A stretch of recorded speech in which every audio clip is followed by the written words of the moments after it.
स्वागत है आप सभी का। आप देख रहे हैं पंचलाइन, आपके साथ मैं हूं स्वप्निल। पिछले कुछ दिनों से लगातार देश भर में बारिश के बाद जिस तरह के हालात बने हैं उनकी तस्वीरें हमने इस उम्मीद के साथ आप लोगों तक पहुंचाना शुरू की ताकि जहां कहीं भी जरूरत हो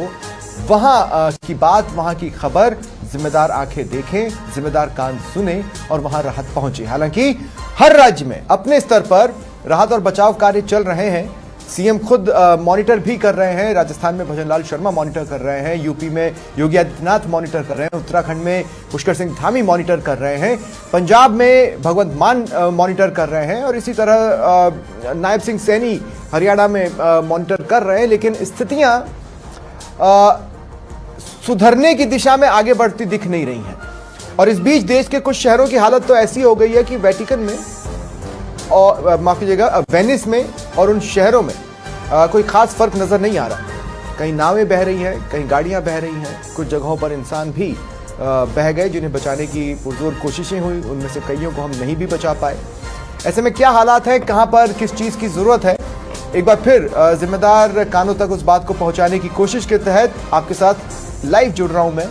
पंचलाइन में और मेरे साथ कई सहयोगी जुड़ेंगे। सबसे पहले मैं आपको शाह लखनऊ का यहां पर रुख करेंगे। सहयोगी जय त्रिपाठी इस वक्त मेरे साथ जुड़ रहे हैं। जय, बहुत उचित बात तो नहीं है कहने की, लेकिन फिर भी मैं कहना चाहता हूं। मैं ये कह रहा हूं कि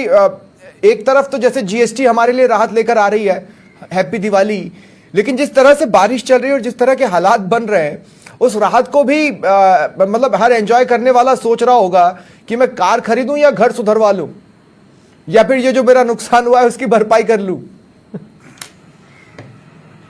बिल्कुल स्वप्निल जी, जिस तरीके से आपको बता दें कि जीएसटी को लेकर कहीं ना कहीं अगर बात करें तो लोगों में खुशियां नजर आ रही और लोगों से अगर बात किया जाए तो आज भी हमने कई लोगों से बात किया तो उनका तो ये कहना था कि जीएसटी तो बाद में है, पहले जो ये बाढ़ आई थी इस बाढ़ में जो लोग फंसे हुए हैं उन पर कहीं ना कहीं पर ध्यान देना चाहिए, उनकर ध्यान दें कि किस तरीके से उन पर बचत कराया जाए, उनके जो मकान ढह गए हैं उनका मकान कैसे बन सके और जहां जहां पर बाढ़ में लोगों को परेशानियां हुई या नुकसान हुआ उस नुकसान की भरपाई की जाए। लेकिन लोगों का मानना है कि जीएसटी से कहीं ना कहीं लोग लाभ मिलेगा आने वाले समय में। अगर हम चाहे व्यापारियों की बात करें, आम जनता की बात करें, जिस तरह के स्लैब बनाए गए 4 से 2 स्लैब हो गए, उस स्लैब से भी लोगों को लाभ होता हुआ नजर आएगा। लेकिन सबसे बड़ी बात अगर बात करें तो वर्तमान स्थिति की अगर बात करें तो राजधानी में है और राजधानी लखनऊ के लोगों की अगर बात करें तो वो सारी चीजों की बात करें, चाहे राजनीतिक गर्माहट की बात करें, चाहे मौसम की गर्माहट की बात करें, सबका मजा लेते हुए नजर आते हैं। हालांकि अगर जिस तरीके 2 दिन पहले बारिश थी उसके बाद से अगर बात करें तो अब वर्तमान स्थिति यह है कि अब धूप निकल रही, लेकिन ये धूप नुकसानदायक है क्योंकि जिस तरह की बारिश हुई, बारिश के बाद अब जो ये धूप निकल रही ये कहीं ना कहीं बीमारियों का आवागमन लेकर आने वाली है और उससे लोग बीमार होने के ज्यादा चांसेस नजर आ रहे हैं। स्वप्निल जी, आपको बता दें कि जिस तरीके हालात अगर राजधानी लखनऊ के आसपास की अगर हम बात करें तो लोग काफी परेशान नजर आ रहे हैं। नहीं, पर मैं थोड़ा सा रिक्वेस्ट करूंगा जय, जिस तरह के दिल्ली में हालात हैं, दिल्ली से सटे एनसीआर में हालात हैं, यमुना जिस तरह से मतलब हमने तो कई इलाकों को पहली बार इतना जलमग्न देखा है जैसे वेनिस हो।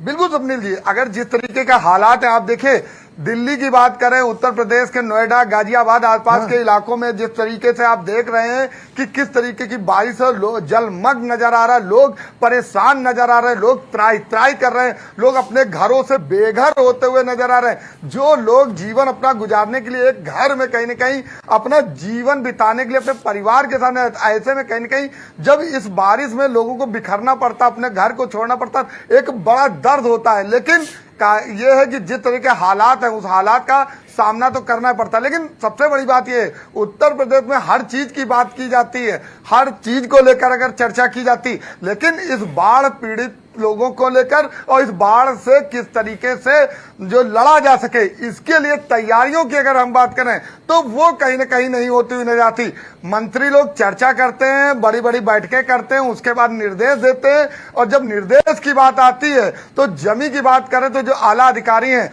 वो वहां जाते हैं, उस पर चर्चा करते हैं, जो टीम गठित होती वो जाती, फोटो खिंचवाती, लेकिन जो काम करना चाहिए, जो हकीकत में जो लोगों की मदद चाहिए वो मदद नहीं होती और केवल मुकम्मल कागजी कार्रवाई होती, कानूनी सब प्रक्रिया हो जाती और लोगों को दिखा दिया जाता है कि हम इस बाढ़ पीड़ित में कितने लोगों की मदद की, किस तरीके से लोग परेशान थे,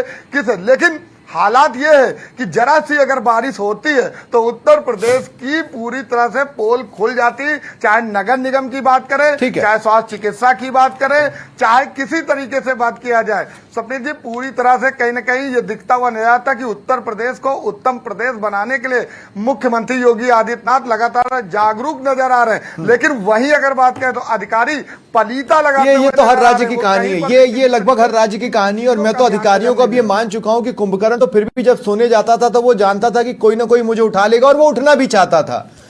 लेकिन पता नहीं ये किस तरह के कुंभकर्ण है जो उठना ही नहीं चाहते, क्योंकि ये पहली बार नहीं है जिसको वो फेस कर रहे हैं। ये हर साल होता है, बार बार होता है। इनको सैलरी आ रही है, ये उससे में खुश हैं, और ठीक है आप अपने इमारतों में बैठे हैं, लेकिन जिन सरकारी इमारतों की चूल्हे हिली हुई हैं, जहां प्लास्टर गिर रहा है, वहां पर भी तो अधिकारी डरे हुए हैं। कम से कम उनका तो होश लें। लेकिन जय, मैं आगे आपके पास आने की कोशिश करूंगा।